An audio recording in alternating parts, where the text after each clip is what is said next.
maa ko yemale ci juróomi at ndax li ñu bëgg mooy démocratie sax fi.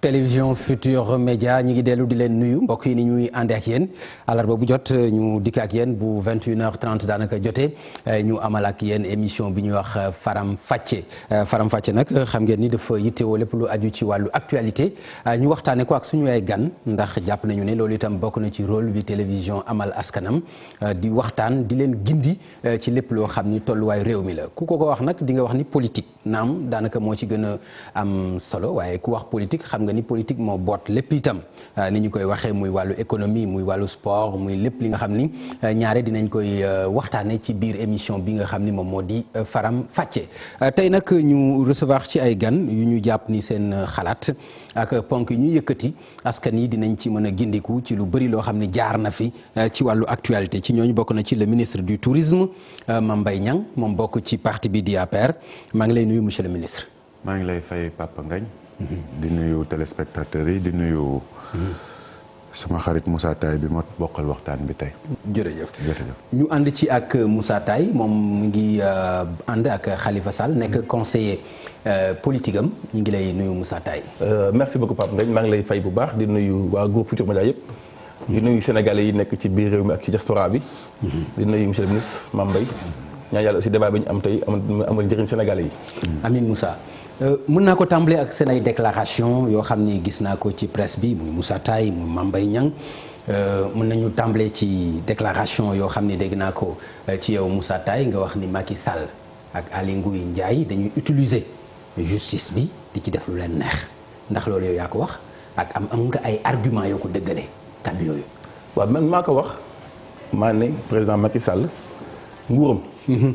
dañuy utiliser justice Sénégal. di def lu leen neex. li tax ñu wax ko c'est très simple dañu gis ne ci kaaw Khalifa Sall.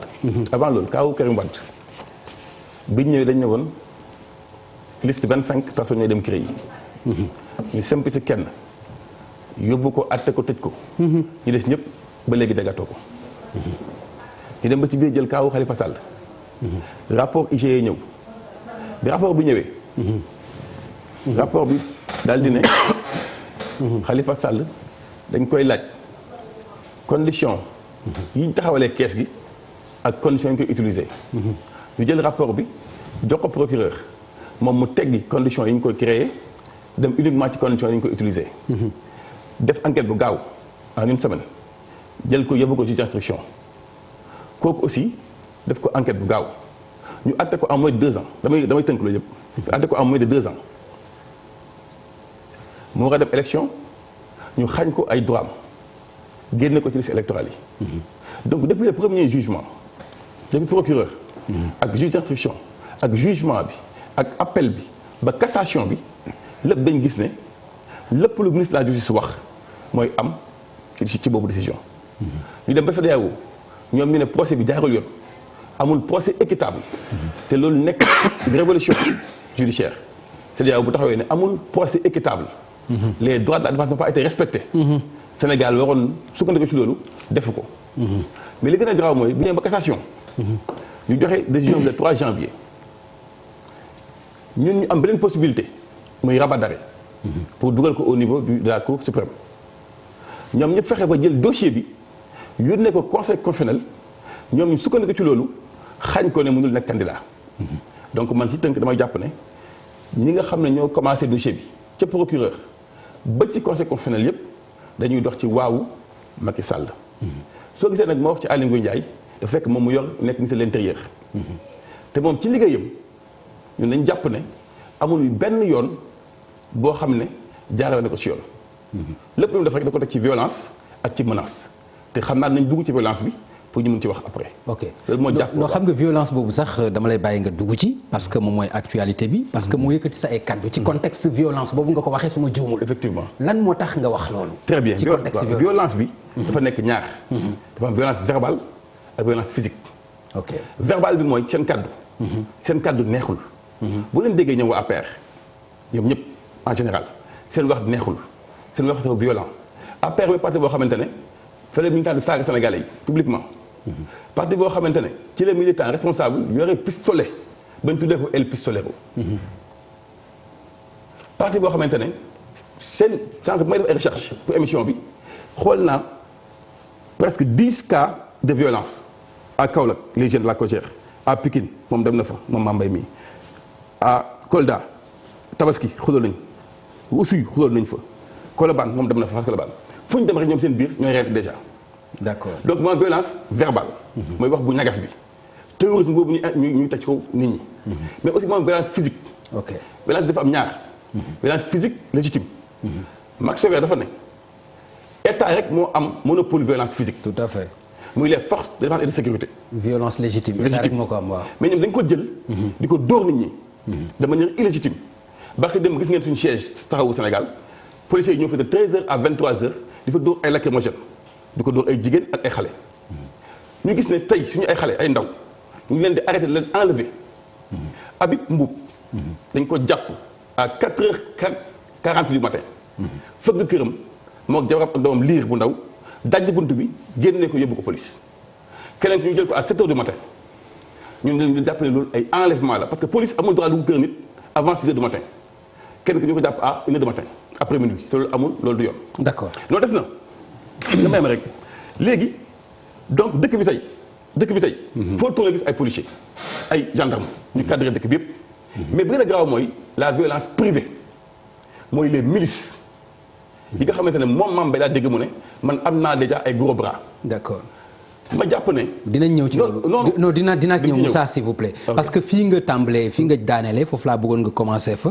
parce que mooy prétexte sa kaddu yi nga yëkkati te moo nekkoon actualité. mais c'est important dinañ am occasion ñëwaat ci bala ngay ñëw ci loolu nga wax parce que loolu ay propos la loolu itam bokk na ci actualité bi dinaa ko ci interpeller moom personnellement mais dama bëgg mu réagir. ci li nga xam ni wax na ko. Mame Mbaye dégg nga li nga xam ni wax na ko. te lu ci bëri nag ay fait la ay fait la. li mu wax par rapport ak siège bi ay fait la li mu wax ci violence yi nga xam ne par rapport ak ban siège. mais siège yu taxawu Sénégal foofu laay wax li ñëpp gis nañ ko yeneen yi nga xam ne yëpp wax na ko lu ci bëri mën nañu ni ay fait la lan nga ci mën a wax ci loolu ci violence bi mu leen attribué.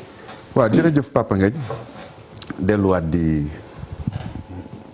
nuyu Moussa Taye di wax rek nee nga li mu wax lépp ay fait la mais bu mujj bi moom du fait bu mujj bi mooy nee na daf ma dégg mani boobu du fee boo waxee liir naa waaw d'accord mais déggoo ma man ma wax dama bëgg fàttali. moom mi ngi commencé ci Karim Wade. ñun ak ñoom ñoo ànd 2000 di xeex pour que alalu askan bi mu am ñu leeral ko. Khalifa Sall bi muy wax nii nekk ci wetu Macky Sall bokk ci ñuy def pression ci moom naan ko alal bi ñu luubaloon il faut mu leer. ba liste 25 boobu muy wax. binduñu ko fenn mais moom liste boobu muy wax am. jàpp ñu Karim Wade rek. am na ñeneen ñu jàpp ñu dem. Aïda Ndiong bokk ci woon ñoom Abdou Aziz Diop bokkuñu ci woon bi ñu xamee ni que defuñu dara du dañ leen bàyyi ñu dem. donc bu ñu trafiqué fee affaire Khalifa Sall lim ci wax man jàpp naa ni wax dëgg yàlla bëgguma ci sax di ci waxaat parce que lu ñu weesu la xam nga nee na IGE dafa enquête une semaine IGE du enquêté noonu. nañu bàyyi di jaawale corps de contrôle yi ak service yeeg bëgg a indi amalgame. moom juriste la. IGE at lañu enquête jël rapport bi jox ko Khalifa Sall mu tontu procédure bi du ma juriste mënuma ci discuter mais lenn lay jàpp. Khalifa Sall musul wax ni du man. Khalifa Sall. musul wax ni que lii ñu may jiiñ du man. musul miim de. léegi ndax am na procès équitable. non ndax dafay jalgati ndax yéen ngeen jalgati yoon. déggoo li ma la. ndax non man maay lay laaj aussi. Papa Ngagne. waaw boo ma bàyyee dinaa. ok d'accord ok. ndax am na procès équitable. musul miim. d'accord ndax am na procès équitable. xam naa ni dem na jugé nañ ko bu njëkk mu dem appel. ñu confirmer mu dem cour suprême ñu confirmer rabat d'arrêt bi muy wax. man du ma ci discuter parce que du ma juriste mais li ma jàpp te sénégalais yëpp mën ko jàpp mooy. ñi ëpp ñi nekk conseil constitutionnel déjà ay professeur droit lañ kenn mënta naatable seen xam-xamu droit. loolu mooy benn am na ñu fa rek ñoom ñu ni rabat d'arrêt war na am ñi ci ëpp ci juriste yi nee nañ loolu warul am parce que ñi ngi koy qualifier ay xawma fee oubli du ma dugg ci werante bu ma xamul moom bu mënee expliquer mais li ñu jàpp mooy ñi ci joxe àtte droit la ñu jàng droit la ñuy liggéey et du tey lañ ci njëkk a liggéey li ñu jàpp mooy ñoom ni ñuy waxee ni que rabat d'arrêt xaw ma mën na am li ëpp ci juristes yi nee nañ loolu mënta nekk. donc jàpp naa ni mën nañ bañ a lëndëmal xel yi. léegi nee na affaire violence c'est que baax na ñuy fàttali nee na ñun on est violent moom ki muy jàppale Khalifa Sall 1999 comme que dafay def recherche rek bay dem xool naan ay sièges 1999 camion wu Gourdin la yoroon ni il en a marre de la démocratie. li may wax ni lu am la. du nee na siège ñoom seen siège laa dégg ñu ni jàpp nañ Ousmane Tanor Dieng séquestré ko ñoom seen i biir yoonu état nekku ci woon après c'est président Ousmane Tanor Dieng moo dem porter plainte loolu li may wax nii lu am la ay film la. jëliwuñu ancien film monté wuñu lu am la lu ñi ñuy fàtte lu parce que am na après am na ñu dem ci kaso bi. donc violence verbale bi muy wax ni que ñun dañ ko am ñun état lañu yor ñu dénk réew mi président de la république. mu am responsabilité sàmm état bi ñu nekk ci yoon. mosoo fi dégg manifestation opposition buñ ni tas nañ ko bu dul préfet bañ ko autoriser ñu bëgg a forcer chaque jour ñu dajaloo. loolu mooy benn ñaar 7 mois ngi nii bi ñu commencé am muy waa benn parti ci waa PDS muy benn parti ci waa Khalifa yi mais ñu ñëpp ñoo leen di déggandoo. kenn du ko jàpp bu ñu ko jàppee ñu taal dëkk bi kenn du ko àtte bu ñu ko àttee ñu taal dëkk bi kenn du ko emprisonné bu ñu ko emprisonné ñu taal dëkk bi kenn du ko tere candidature am bu ñu ko mais ñoom ñooy wax loolu. seen phrase. au jour le jour depuis 8 mois li ñuy wax ñoom ñëpp mooy ñii rapport de force lañ xam rapport de force mooy lan nañu bàyyi sénégalais yi ñuy nax ku wax ñu tontu la ku wax tëkku ñoom ñoo koy def boobu ba léegi man li mu wax ni que maa ko wax ni maa ko wax mu dégg ko amul. d'accord parce que non xaaral rek non da nga ni ma tontu ko li mu wax ni que maa ko wax mu dégg ko amul kenn ku mës a dégg loolu. d'accord ci sama làmmiñ loolu mooy benn ñaar. mais bi nga ko déggee tam weddi woo ko fenn. de xanaa yaa ngi ci doog xaaral rek non c'est que xam nga man toll naa foo xam ne léegi. waaw dootuma fi nekk di weddeeti li ma samay position ñeme naa jàkkaarloog sénégalais yi wax ko expliquer ko. d'accord c'est-à-dire bu ma demee ba ñemeetuma wax li ma gëm ak li ma xalaat ma bàyyi li may def Papa Ngagne. élection référendum dañu waxoon ne du am. attaqué nit ñi. élection législative sama xarit Barthélémy Dias moo taxaw daan ni Dakar kenn du fi campagne ñu jóg takk suñuy oto man ak borom télé bi ànd dem di seet suñuy militant yóbbuwuñu kenn tooñuñu kenn dem wax ak sénégalais yi moom muy wax ak ay fansam ñu ñuy wax ak politique yi parce que ñoo bokk gëm-gëm. ba ñuy song lan la ñuy songee pistolet jaasi am de. léegi man bërki démb. dañoo taal xaaral rek. non mais dinaa ci ñëw dinañ xam nga bëgguma aussi nga avant. non avancé wu ma non mais kon nga terminer foofu si. bërki démb waaw bërki démb. ok. doomu Ismaïla Lo Marilo. waaw dafa def organiser meeting pare nañu ko ñun ñëpp Dakar. mais dañ fa taal nit taal mi ngi hôpital. kan moo ko taal. mais après dinañ ci ñëw. mais kan moo ko taal. mais attends après dinañ ci ñëw. arrestation mais loolu lañ ci ñëw léegi kay. mais man du man maay enquête. mais yow yaa wax dañ ko taal kay am na loo ci xam. mais nit ki dañ ko taal dañu jël pétard yooyu nga xam ne moom lañ sànni ci géej gi nga xam ne day tàkk 30 minutes ci ndox moom lañ tëmbal ci 3000 wala 4000 personnes kooku tàkk mi ngi hôpital. li may wax nii xam ngeen ko. ok mais kan nga koy accuser laa xamul. mais am na ko koy accuser boo waxee nii dañ ko. man Papa Ngagne dinaa accuser police di def enquête am di jàpp ñi muy jàpp di auditionné c'est bon man dinaa ci mais li may wax lu am la. d'accord loolu mooy fait. dégg naa du ay fait li ma la wax nii mooy ay fait d'accord ci procès Khalifa da nga wax amul lu équitable moom mu wax la ni amul benn yoon boo xam ni weddi na ko kon moom moo taxal boppam bu fekkente ne li mu wax noonu la demee lu jëm ci violence bi nga wax tam joxe na ci exemple yu bëri li xewoon ci maison du parti ca atim yoo xam ne yu yàgg la ak Khalifa Ababacar Sall ci bi nga xamee ni ay camion Gourdin la fi indi woon loolu daf la delloo violence boobu nga xam ni waxoon nga ko. bon ci procès Khalifa je pense que tey doo ko nekk fii di fàttali procès Khalifa li ci am ci Sénégal xam nañ ko. ñoom dañuy chaque fois dañuy sukkandiku ci benn fenn Khalifa bi mosul weddi. non Khalifa dafa amoon angle de défense bu mu amoon ci procès bi. mais mosul weddi nag moo ko wax. mais moo ni maa ci def lii maa ci defal ñii maa ci jàppale ñii. waaw loolu aussi moo ko wax. xam nga loolu. waaw angle défense la. moom maire la. mu fekk fi pratique. yàgg nañ ko wax mu am na muy doxee mu doxalee ko noonu ngorom ak jëmmam moo ko may mu ñëw ba ci juge bi ne ko ñi ma àndal ci affaire bi yëpp defuñu dara politique moo tax ñu jàpp ma dañ leen bàyyi ñoom ñu dem expliquer loolu. mais procès Khalifa ni mu demee mais yemul foofu aussi. dafa wax ni nañ ma jàpp parce que man maa ko def. non pas waxul maa ko def. dafa ne. pratique bu fi nekkoon la. mooy loolu la ñuy tam pratique bi mu expliqué fu mu jógee. mais li ëpp solo mooy juge bi ci moom. waxul ne Khalifa dafa détourné xaalis waxul loolu. dafa ne rek faux usage de faux mais waxul ne ko ñoom dañoo def détournement de deniers publics. n'est-ce pas mais procès Khalifa Sall suñu ko xoolee rek. mais mujj na ci escroquerie. waaw suñu ko xoolee. waaw du début à la fin ñu xam ne wax dëgg yàlla bu dee procédure judiciaire normale la jaarul yoon. ci wàllu yu bëri. rabat d'arrêt bi ba si ñëwaat loolu vraiment man dépassé mais ñëwaat ci baax na nag. parce que non ñëwaat ci dafa am solo parce que li tax ñëwaat ci am solo. mooy bu loon rabat d'arrêt bi yéen moom ngeen yaakaaroon. ni su ngeen ci sukkandikoo kenn du invalider candidature Khalifa Sall. parce que rabat d'arrêt bi. waaw moo tax ma ne la dellu si ci dafa am solo avant rabat d'arrêt bi. ok juge la ma. ok bi mu tëjee Khalifa Sall. dafa ne tëj naa ko 5 ans. mais juge bi lay tëj bu amee beneen peine da ko ciy boole mooy ñoo peine complémentaire. danaan la kii tëj naa ko 5 ans. léegi xañ naa ko ay àq ak wàlleefam ci wàllu politique. te day wax durée bi naan ci wàllu 5 ans wala 10 ans wala géri dundam. loolu da ko ci bind. loolu article 134 moo ko def du code de procédure pénale. bu ko waxul dañuy jàpp ne ba léegi mu ngi ay droit am. parce que dañu ne ku ñu tëj 7 ans moom amatoo droit civique. mais ku ñu tëj moins de 7 ans juge bi moo naan tëj naa ko xañ naa ko ay àqam. tant que waxu ko rek. xam ba léegi mu nga fa muy benn. donc conseil constitutionnel ñoom am nañu droit dem saytu laaj xool vérifier ndax kii indi dossier bi indi baax wala baaxul la muy article L120 moo ko may di code électoral bi. moom demul seeti de dafa ne dañu may indil. cour d'appel moo ma indil ak cour suprême ñoo ma indil dossier bi ñu àtte Khalifa.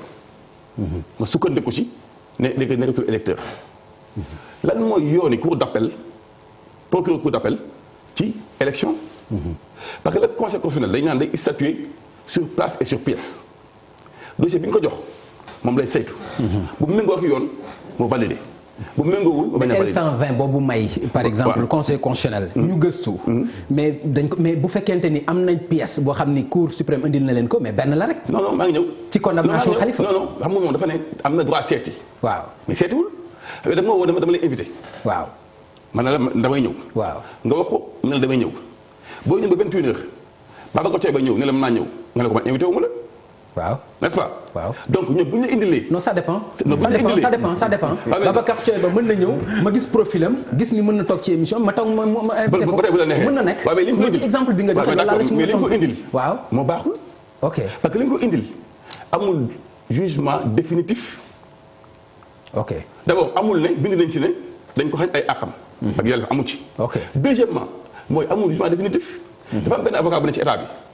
ma laaj ko ne ko rabat d'arrêt est-ce que bu ñu ko déposé bañ jël ko est-ce que bu ñu ko nangoo day dindi àtte ba. ma ne waaw da koy dindi ma ne kon kay rabat d'arrêt am na njëriñ. kon kay rabat d'arrêt day suspendre. tant que bu ñu ko indee. bu ñu ko sukkandikoo ba nangu ko. ba ne baax na. d'accord day dindi arrêt bi. kon am na njëriñ. ok donc kay c'est suspensif. ok moom sànq nee na ñu bëri. Ismaïla Madior Fall. moo ko wax ak maître Ousmane Seye.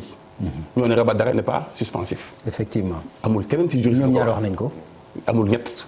mais da nga ne. non bàyyi rek bu déggante. xaaral amul keneen ku ne c'est suspensif ku c'est pas suspensif amul ñoom ñaar nga ko wax. te Madior Fall li tax ñu wax xam nañ ko n'est-ce pas donc rabat d'arrêt boobu suñ ko toppoon. ba léegi Khalifa procédure bu jeexagul. d'accord te kon dafay mën a nekk candidat. mais conseil constitutionnel li mu def moo gën a gaaw dafa ne Khalifa n'est plus électeur te électeur Pape Ngagne article 42. code électoral moo koy dindi. moo koy radier te dañ ne la radiation. dañ koy motiver notifier ko intéressé bi. te yooyu amul. yow bu ñu la radier dañ la koy yónnee yow Pape Ngagne nga nañ la ci liste électorale yi te yow am nga droit ci 5 jours yi nga def recours devant la cour suprême. d'accord amul. c'est important merci beaucoup. c'est important d'accord Moussa. violence bi des na violence bi. allez-y mais nga résumé ko. non c'est important. waaw violence dafa wax sànq. waaw camion boo nekk 99 loolu moom du ma si ñëwaat wax dëgg yàlla parce que pour man loolu amul solo. non lu am la. non mënu ko prouver amul solo. li am solo mooy li ñu nekk tey. xam nga bu ñu wax 20 ans après. ñu nekk ci même problème yi nañu wax ne lii aay na këtt na jonn. ok n'est-ce pas. ok moom nee na dégguma ko mu wax il a raison mais bind na ko ci journal. ok ne am na ay gros bras yi mu jël moom. foofu c'est important de même rek ma. mais c'est important bien sûr. loolu kay c'est important gros bras yooyu d'abord pour man. mais bu ko weddee fii nag lan nga ci mën a. non dama koy leeralal ne ko moom. waaw man ngi weddee gu ma. non allez-y gros bras waaw. déjà boo ko tuddee nit rek da xam nga moom dama ko respecté. ne pas parce que ministre la de mais parce que doomu aadama la. la personne est sacrée yàlla moo ne la karamam bani adam. bani adam dëgg la. nga ne gros bras. donc ñun yaa ngi gis ne seen doole rek nga soxla. xam nga fu ñu nekk ñu lay dégg nañ jàppale yow faale woo leen nawoo leen fonkoo leen. ok seen doole non c'est important. seen doole non seen doole mais c'est bon. mais kon allez-y s'il te plaît. ñaareel bi mooy. waaw ñaareel bi mooy. ok c'est interdit. ministre privé la loi l'interdit. d'accord kenn amul droit kenn amul droit. non Moussa bu ko jàppoon noonu mais non mais gën a graaw la ma gën a graaw. waaw la ma gën a graaw moom li mu wax dama doon gestu di xool ma tourné gis ne moom chef am moom. Macky Sall président Macky Sall moom moo créé les marrons du feu. d'accord mu ngi nii waaw dama lay jël. marron du feu Macky Sall moo jël ay ministres. mais loolu kay non mu ngi nii ay ministres marron du feu dinañ ci wax. wax ne dinañ ci wax. dinañ ci wax Moussa Taye xam nga ni loolu dinañ ci wax gis nañ ko. Mame Mbaye dafay yomb trop bu ñuy wax justice nga naan non du suma domaine xaw ma si dara du ma si dugg loolu dafa yomb. loolu man dama jàpp ni même boo ci xamul dara aussi dafa yomb. parce que bu ñu sukkandikoo ci kaawu Karim Wade li nga xam ni moom la ministre Sidiki Kaba waxoon mooy pertul ay droits civiques am ak politique am Khalifa Sall ñu atte ko li mu wax lu leer la. pertul ay droits civiques ak politique am niñ ko radier aussi ci carte électeur am notifié wuñ ko mu war a tegu ci yoon loolu yëpp jalgati yoon la mais loolu yëpp nga xam ni wax na ko ay fee la aussi dafay yomb nga ni non man du ma juriste du ma ci wax mais lii leeral ko grand Papa Ngagne waaw c'est que dëkk bi nag nañu nawante ok nit du jàng juróom-ñaari at def métier ñaar fukki at di dunde ci loolu def li muy def nga ni tegu ko fenn loolu amul ci réew mi man neew ma la du ma juriste du ma wax ci lu ma xamul de mais damay wax pour lu intéressé ñi ñuy seetaan ak ñi ñuy déglu dama ni la xam nga moom nee na boo jàppee moom li mu bëgg a wax yëpp mooy dañu créer ay conditions pour éliminer Khalifa Sall te argument yu leer la ci teg de argument yi mu ci teg su ma sañoon nga weddi ko benn par benn waaw argument yi mu teg yëpp waaw man bi ci njëkk rek laay wax acce liñ koy jiiñ liñ jiiñ Khalifa musul wax ni du man loolu moo am li nga wax Khalifa musul wax ni du man loolu mooy benn ñaar li mu wax ni que xaw ma dañuy wax du ma juriste de du ma werante xëy na bu ma juumee mu rete mais defe naa détournement de deniers publics heure bu amee kooku moom waxuma la perte droit civique sax mais am na administré sax mënatuñu sax. mais tëjewuñ ko loolu. xaaral rek loolu bokkul ci penn waxuma man li ma wax. waaw dama ni dañ ko jiiñ. waaw ni que am na xaalis mu ni moom am na. liñ ko jiiñ am na pratique bu am la bu yàgg. maa ngi jéggalu pratique bu am la bu yàgg ñun dañ ñoo fal pour ñu dindi fi pratique yooyu man mii fa ma demoon fekk naa fa loo xam ni. peut-être pratique bu yàgg la mais dañ ma digal ni ma soppi ko noonu la réew di doxe donc buñ fi nekk di polémiquer tribunal àtte na ko beneen tribunal confirmé ko beneen tribunal confirmé ko waa léegi mu jàll parrainage. CEDEAO. mais defal ndànk CEDEAO du juridiction bu mën a instruire fii juridiction bi CEDEAO avis lay joxe.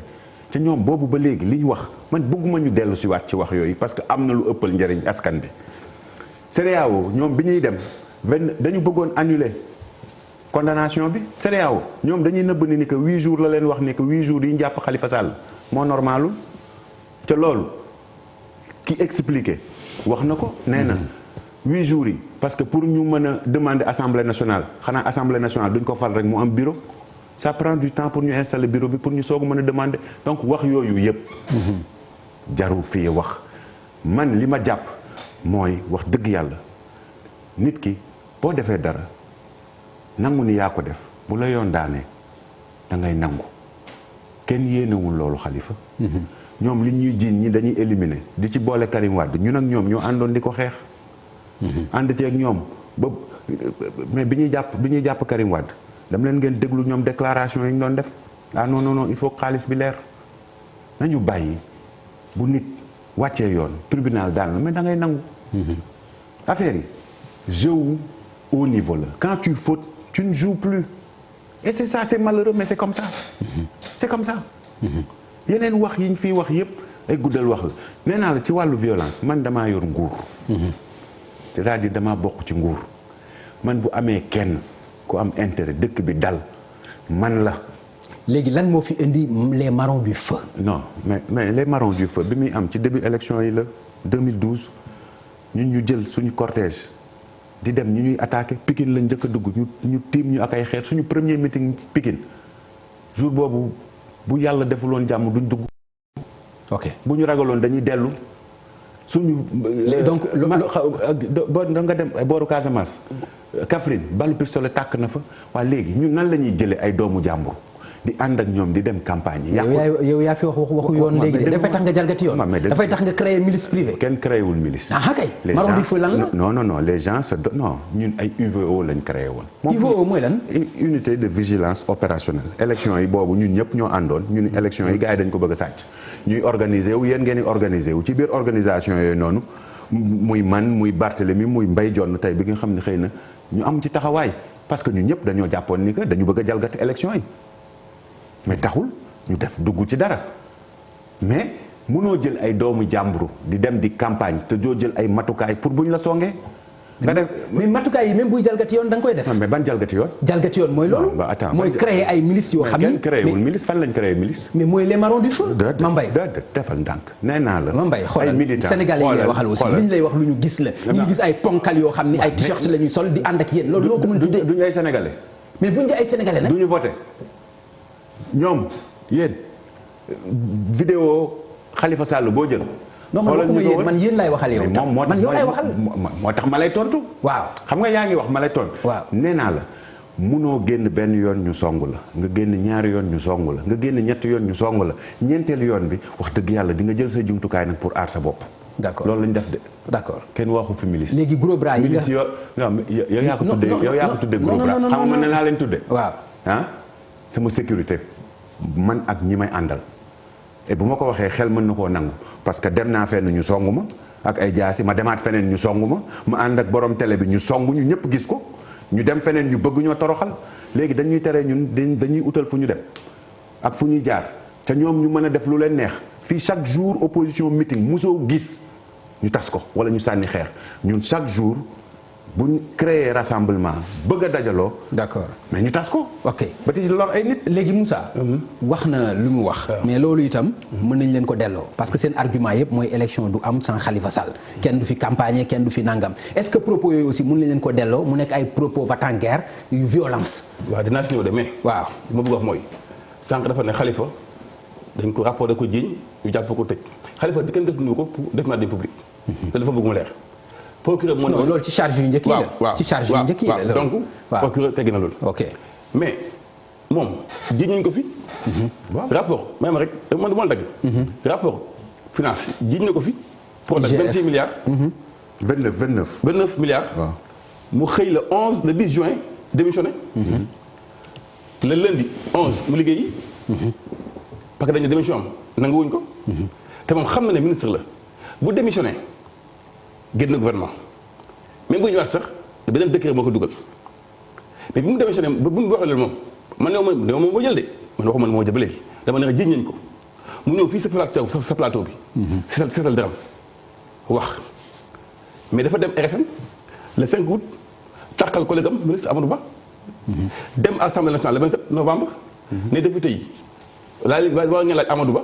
mbiru Prodac bi fi mu toll xaalis fi mu toll donc ministre moom mu taxal ministre comme moom premier ministre bi leen chef ñoom ba léegi kenn déggul mu ngang ci ku ñu jàppee 1 milliard 800 mu am benn ku ñu jiñ 29 milliards. gouvernement wax ko jël en charge wax waxuñ ci. ba léegi dañuy wax France daal di xëddem. Ousmane Sonko. accusé directeur des domaines. 94 milliards. dem ba ne 40 milliards yi xam naa compte bi mu nekk procureur waxul finance waxuñu chef Diallo waxuñu premier ministre waxul donc ana foofu ana lu jaar yoon ñoom dañ leen jiiñ mais ba léegi leerul d'accord Pape nga jiw leer na la ba léegi 26 milliards Prodac yi. léegi waxuma moo jël de. waaw léegi est-ce que mën ma bàyyi nga jox ko mu wax après ma ñëwaat jox la beneen kàddu. parce que da nga aborder question boo xam ni may ma ñëwaat. s'il vous plaît dama lay relancer waat ci question bi ma la posé woon yow nga sulli loolu. léegi Mame Mbaye pour dëggal li nga xam ni da nga wax léegi nga ni dañ leen a dénk da ngeen a war a saytu. mais dañ leen a dénk ngeen war a saytu mais bale ci sa wewu tànk. exemple bi mu joxe par rapport ak 29 milliards yu Prodac yi dafa leer. ci jiiñante bi nga ko def yow ak le ministre des finances. 94 milliards yi Ousmane Sonko wax li ci gën a graaw mooy mu ne 46 milliards yi séddoo nañ ko ba pare na ma procureur de la république woo ma wax ko ci yan compte la dugg mais lu gën a leer loolu ngeen war ko saytu kenn mus ko gis te kenn waxu ci. ok lan nga ci mën a wax. jërëjëf Papa Ngagne damay njëkk a commencé ci moom li mu wax parce que dañ ma ji moom moo ko wax mais Moussa Taye man rapport jiiñu ma. rapport pour mu mën la jiiñ rapport buñ la jiiñee dañ lay jox rapport bi nga tontu comme Khalifa niñ ko jiiñee.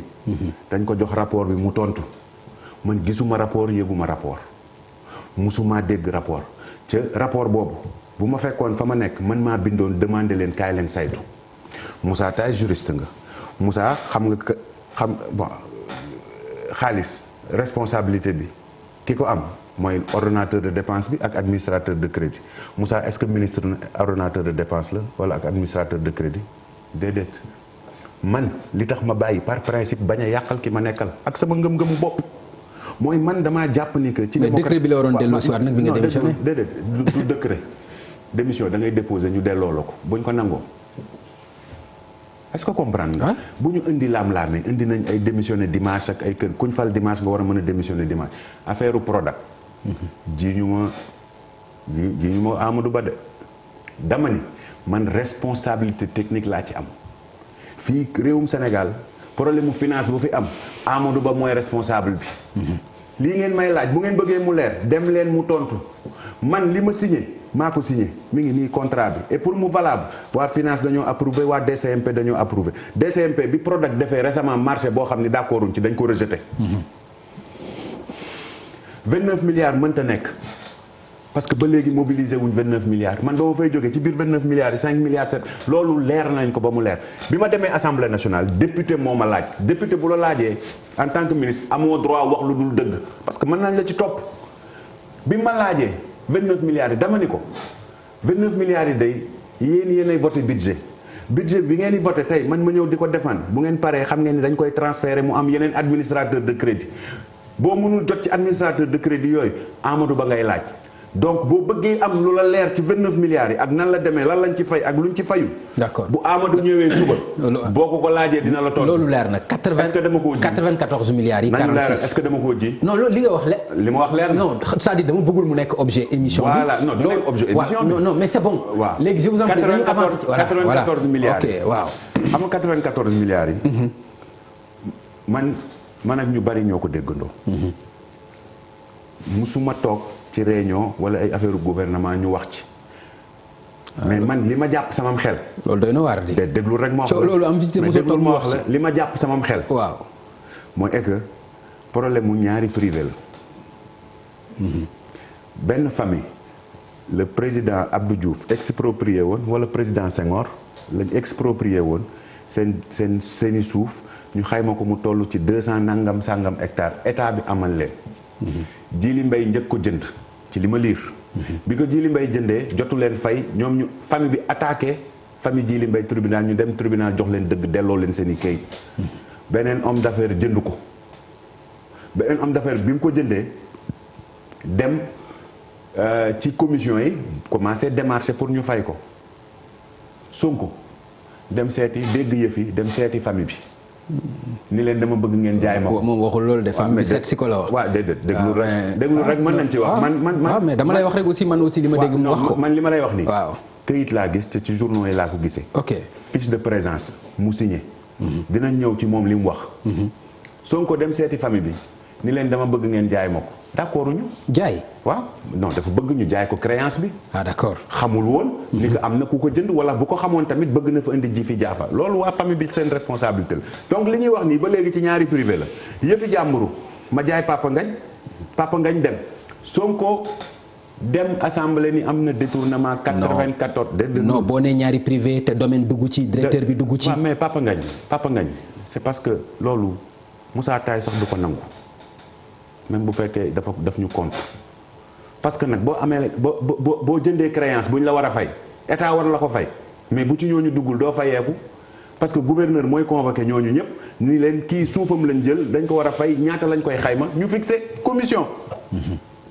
du sax ki ñuy tudd kooku membre la ci commission bi moo tax ñëpp ñaari privé la ñuy dem ku njëkk a jël dem fayeeku ji Sonko bëgg a jaar ci suuf bëgg ko jënd li ñuy wax nii ay enregistrement génn na mu ni leen gars yi non bu ngeen ma ko joxee man dinaa ko fayeeku parce que gars yi il faut. am commission la ci doon fayeeku moom mais déglu ma am na droit fayeeku ci commission. gis nga man li ko mais pas jënd créance bi ni ñu ko waxee. non mais déglul non pour nga mën a jël dossier bi mais il faut que famille bi dénk la ko.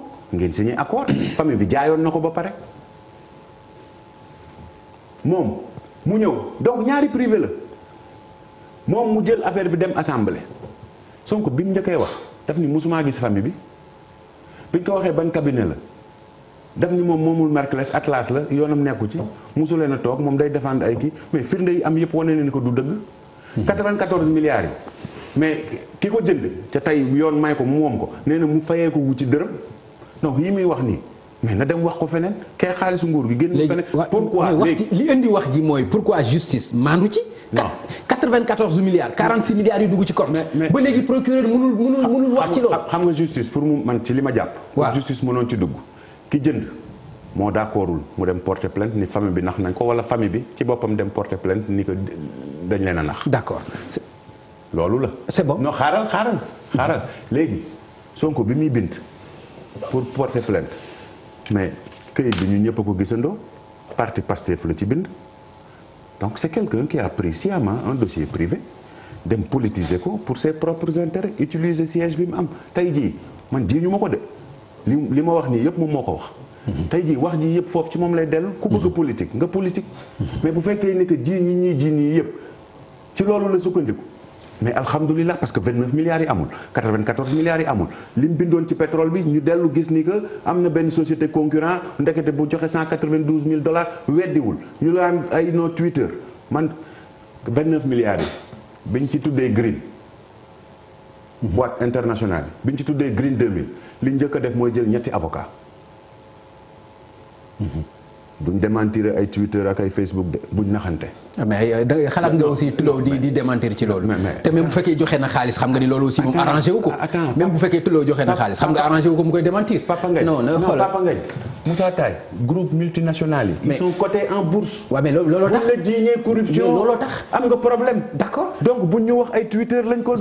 bu ñu naxante. ok Moussa. ci ñaar yi nga abordé yëpp. vraiment daf ko balayé daf ko football mu dem. lu ñu ci joxe comme argument est-ce que doy na. non du ma sori parce que li ma jàpp mooy. am na problème mu 26 milliards Prodac.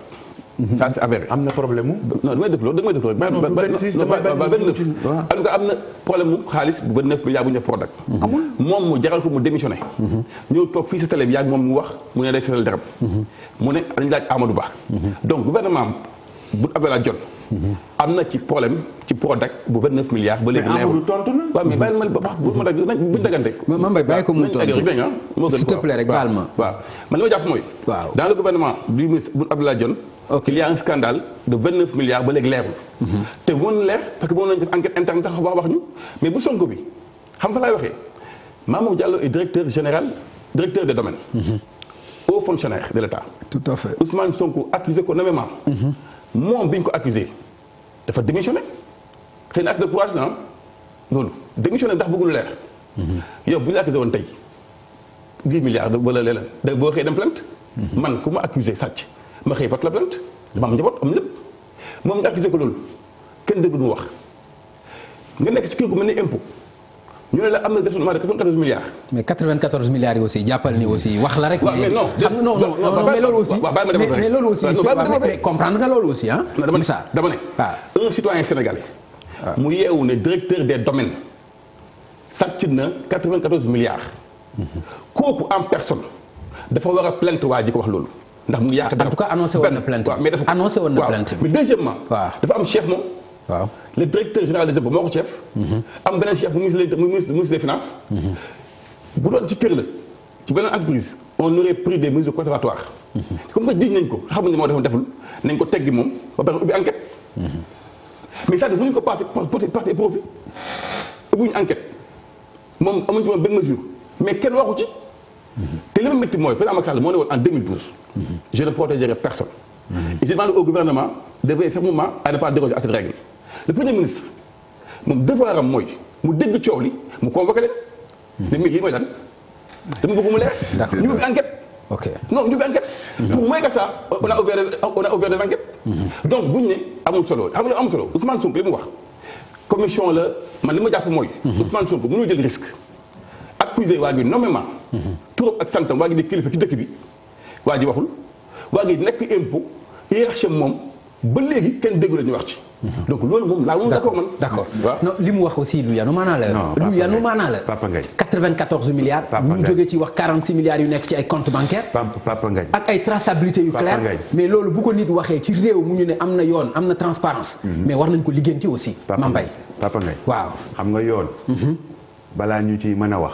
dërëmu état sax dem ci balaa ñuy wax. non mais yow boo ne ñaari privé rek bu ci coow amee sax xanaa procureur war na ci wax. non nee naa la ñaar dërëm. waaw ñaar dërëmu état bi duggagu ci. dërëmu état bi duggagu ci loolu ñaar ñi ko séq ñëpp confirmé nañ ko loolu mooy benn. beneen bi mooy. non ñi ko seq wax kenn ci ñi ko seq nee na xaalis dugg na. kan ci Ousmane Sonko nee na xaalis bu toll ci 46 milliards dugg na ci compte yi. déggoo li ma la wax comprendre li ma la wax c'est que moom moo bañ a comprendre mais ñi ñuy seetaan comprendre nañ nee naa la Ousmane Sonko day politique nee na Ousmane Sonko day risque Ousmane Sonko boobu ba léegi li muy def lépp risque la. boobu ba léegi li mu wax commencé ko ci pétrole bi ci leneen bi mu ne 10 millions lañ leen di jox assemblée député Cheikh Seck bi nga bokkal parti moo njëkk a génne ko waxoo dëgg nit koo xam ne loo wax mu dañ donc nee naa la 94 milliards yi dërëmu état bi génn ci li nga ni gouvernement wu Boun Abdallah Dionne jëlul ay responsabilités am ci ay scandale u 29 milliards mais amul parce que rapport IGF bi ñu def Prodac Amadou Ba transmettre na ko Cour des comptes. mais grand boobu pare woon nañ ci. déedéet non li mu wax non parce que daf ni. waaw le président de la République moo waxoon ni il ne protège personne. rapport IGE bi accusé Khalifa ay maire APR ñi ngi ci dañ leen a yóbbu Cour des comptes parce que loolu la tolloo woon ñi jëloon essence fay ñi jëloon leneen rapport IGF bi ñuy wax Prodac naan daf ma taxal mi ngi Cour des comptes Amadou Ba transmettre na ko ca tontu na ci nee na bu fekkee ay wàllu procédure la. tout xaw ma nan la ko waxatee ça s'est passé dans les règles de l'art. parce que ay correctif procédure la 29 milliards yu ñu mobilisé wul yoo xam ne génnagul ci gafa nguur gi. nañu wax ci 94 milliards yi s'il vous plaît monsieur le ministre 94 milliards nañu wax ci loolu plainte daf ci am. kenn ci benn député Ousmane Sonko dafa plainte yóbbu ko IGE. yóbbu ko OFNAC yóbbu ko ci procureur. mais loolu xanaa sax yaa c'est-à-dire défaillance ni ñu koy waxeeti. noonu mu leen défier rek. ci nañu leeral affaire bi moo war a mën tax mu leer xanaa. déedéet Ousmane Sonko day politique. benn Ousmane Sonko dafa sos. ñaar nee ma lu tax du ki nga wax ni moo wax 94 milliards yi moo ni mosul gis seeti famille bi ñu xëy ñu génne feuille de présence boo xam ni boo demee colonne numéro 8 moo ko signé mu ni moom mi ngi ci benn réunion ak ay nitu famille bi du ki ñu wax ni que moo porté plainte moo ni cabinet mosu cee bokk ñu laaj ko turu cabinet bi mu hésité ni Atlas la ñu dem gis ni que kii jiite Atlas ak Mercalex yëpp benn la moom la mu ni musu cee bokk da doon def ngir yàlla da doon def ngir jàppale njaboot gi ñu génne ay këyit wane ni 12% la Papa Ngagne buñ dee xëy di tontu ay accusation rek Papa Ngagne duñ dem fenn. D'accord. bu dee ci wàllu pétrole ci wàllu Prodac ci wàllu 94 milliards li ñuy wax amul fenn. d'accord léegi Moussa nan nga mën a jëlee xaalis boo amul. d'accord nan nga mën a jëlee xaalis buñ la dénkul nan nga mën a jëlee xaalis boo mënta jege. mais Mambay xam nga loolu. bu amee te yoon nekk fi. waaw mais na ko yoon leeral bu ko yoon leeralul mais dafa mel ni li muy wax dafa am lu ci am. lu ñuy nëbb c'est-à-dire xam nga li ngay wax nii yëpp leer na ci wax. Papa Ngagne mais nee nga xaalis bu ñu gisul xaalis nangam. mais procureur lu mu ci war a def na ko def. suba ki taxaw ne caméraman bi. waaw bu ni woon Papa Ngagne jël na xaalisu TFM. waaw bu Youssou Ndour demul ci procureur wala yow demul ci procureur du ñëw lijjanti ko de. ah yaakaar nga ko. waaw. ba boo demul. nan la procureur non yow tam looy wax ni ci un député de la République. non mais un député de la République qui a raconté des histoires. qui dit qu'il n'était pas avec la famille. Il y a des enregistrements qui le prouvent, une feuille de présence qui le prouve, qui dit que les 94 milliards on a payé la personne qui quitté créance bi ne la fayuñu ko. exemple bi nga joxe ci lii xew fii ci kër gi ak man. bokkul ak alalu réew mi. bokkul ak loo xam ne mën nañu jàpp ni mais nee naa la alalu réew mi neen en tout cas kayit yi génn yëpp nee nañ fayaguñ ci ñaar dërëm. d'accord léegi Moussa ñu avancé nag ci suñu émission s'il vous plaît ngeen baal ma loolu c'était important ñu dugg ci mais ci seen discours yéen depuis bi nga xamee ni jël ngeen invalidation ci seen candidat seen wax mooy ay menaces ay tëkku. élection du fi am Macky Sall du fi campagne mais loolu nga xam ni ay kaddu la ndax yaakaar nga ni loolu lu seen cër la lu ngeen war a taxawal. xam nga moom sànq dafa ne Sonko day politique rek day politique. waaw mais dégg nga sama question. waaw non am na lien ñun maa ngi dañuy politique. waaw te ñu jàpp naa ne ñun ay nit dëgg lañ. ok donc def politique taxul aussi. loolu tam dëgg la donc non mais du ñëpp a mel ni man ak yow de. non yow dama naa seede ni ku dëggu nga. Sonko gënuñ ko. impunité xam nga mooy lan Sonko bu fekkee li mu wax dafa jël xaalis moom mais dañ ko topp. parce que man li ma d'accord mooy fa laa jeexale vraiment ki ñu accusé. cette somme là muy sénégalais bu baax ma xam ko man muy nit ku vraiment nit ku simple quoi sympathique mais naka la mun toogee moom mun dëkk loolu mais ko affaire am la moo xam. mais au moins leerul. ñu daal am nañ problème 94 milliards. d'accord maintenant violence bi. waaw opposition bi man dama jàpp ne dafa réagir par rapport à la violence imposée par le pouvoir maa ngi ñëw moom nee na am na ministre privé. man waxuma am naa ministre wax loo ma lu ma wax. non am na gros bras la wax. non mais Mambay mu ngi kii. non mais yow tamit wax xam nga wax nañ. dans le journal. non man wax nañ léegi man la man. je me suis donné les moyens. am na ay nit am na ay nit nag yu may aar. ak aar ñi ma àndal. voilà maintenant léegi. gën a garaaw Mambay loolu mooy loolu. waaw kay li nga wax nii nag mooy loolu. non Pape Ndeye non xoolal Mambay doo fi bëgg a nekk nag bëgg a weddi. non bàyyi ko mu eggale Moussa. léegi moom firndeel na tey. moom président am que ñoom ils font de la justice privée maintenant. président Macky Sall la ma dégg sànq aw may ñëw dama taal benn vidéo muy justifier les marrons du feu. mu ne mooy alerte prévention. riposte oui APR. mu ne du ñu ay xeexkat mais. nangam. ma gis bi ñuy inauguré terre bi. ñuy sànnante xeer ak population impactée yi devant la police di leen encadré ñuy sànni xeer population yi mu ngi ci vidéo yi. ma gis dem bi ñuy dem Mbour di inauguré Mbour Kaolack xam nga waaw Mbour tronçon bi un village qui s'appelle Tournal nit ñi takk ay banderole yu xonk ñu wàcc ci kaaraat ñoom ñu wàcc ci ay kaaru dem dikk. di leen xas di leen tax di leen dóor ñoom les marrons du feu là mu nekk milice privé comme yi amoon les dragons de Sassou les May xaw ma les Balaka. les tonton Macoute yu amoon fi moo ñëwaat tey. il faut nga te président Macky Sall moo ne li ngay demee ba fële kay ñëwal fi tonton Macoute amoon na seen ay temps tonton Macoute yi fi amoon. ñu xam ñu ko doon def. n'est-ce pas moo amaat tey. léegi mu ne am naa unité de vigilance opérationnelle. naan c'est pas mu ne moom président mu ne c'est des termes militaires mais c'est pas affaire militaire affaire kii la. mais loolu dafa garaaw milice privée c'est interdit dans une république démocratique. mais kenn amul kenn ku ko mun def nga sol leen ay tenues est-ce que xam nga tey dëkk bi ñi sol tenue nekk ay milices c'est interdit ñu sol ay tenues yu marron beige nekk ay comme ni nga ko waxee ay gros bras di ànd ak président et ànd ak moom di dem moom mu nangu ne. protection moo tax mu jël ñooñu mais protection xam nga kan moo ko yor. dëgg la dafa am sécurité. police moo ko yor. moom sécurité itam bos police moo ko yor. te police kan moo ko yor muy intérieur ñoom ñoo assurer suñu sécurité yow te boo amee loolu naxat yi da nga war a dem police. boo soxlaa rapprochement boo soxlaa benn garde. da ngay au police léegi ñu ñëw seen ay propos yéen seen wax que élection du fi am. mais parce que campagne parce que léegi non loolu laa bëgg ñu taxaw si. maa ngi ne s'il vous plaît foofu violence boobu. waaw Macky Sall indi. milice nag. milice ñoom nañu def am milice ñun mën nañu ko defee xam nga tax da ngay fay bu ëllëgee ñun aussi ñu wuti ay milice comme ñoom parce que da ngay fay am milice parce que nag duñu nangu aussi ñuy faagagal dañuy boole ay milice léegi day nekk milice contre milice moo tax ma ne la opposition dafa réagir par rapport à la déclaration du président Macky Sall moo tax foofu hommes religieux yi ut paix ñuy dox jàmm ak waa société civile ñuy dox jàmm maa ngi dégg waa forum civil ñuy attaqué waa forum du sociable ñuy attaqué opposition bi ñuy attaqué qui crée milice qui ne am naa milice bu tudd marron du feu marron du feu safara ki ko créé kooku la ñu doon waxal donc ñoom dañu réagir par rapport à la violence imposée par le pouvoir. Maintenant li am solo mooy ñoom jàpp nañ ne collectif des C25. sans Khalifa sans élection. non ñoom dañu jàpp ne. ñoom man li ma lay laaj aussi ba léegi da nga ci tontu Moussa s'il vous plaît. non dama ci tontu. man du ma daw question. waaw ñun dañu bokk taxawu Sénégal ak Khalifa Sall. waaw ñu recalé candidature am. ok. ñu bokk ci front de résistance nationale. ok bokk ci club des C25. ok lépp lu fa génn. ci plan d' action ñun dañ koy appliquer amuñ ci luñ ci ragal. ok te ba léegi. ñoom li ñu wax démb. si bu mujj bi dañ ne ils vont créer les conditions d'une riposte. dans les quartiers dans les communes dans les départements loolu la ñu wax.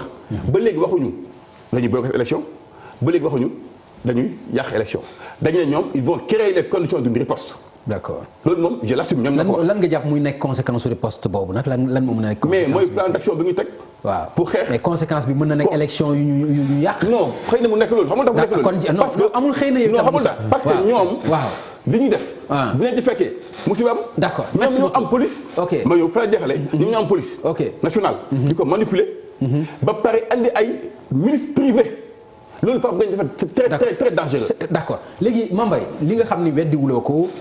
vraiment bëgguma aussi nga nekk ci plateau bi di ñu wax tooy na wow na da nga ñuy wax lu leer ay dama ut sama sécurité li mu la wax dëgg la sécurité boo demee yow ba di ko ut loolu mën nañu wax ni seen gouvernement moo am faille parce que moo la war a sécuriser moom moo war a sécuriser keneen bu fekkente ni sécuriser wu la ba yow nga koy utal sa bopp di jalgati yoon mais loolu aussi teguloo ko fenn beneen bi moom mooy ban réponse ngay indi ci li nga xam ni wax nañ ko mu tukkee ci C25 ci élection yi ñoom dinañ def seen riposte partout dans le Sénégal.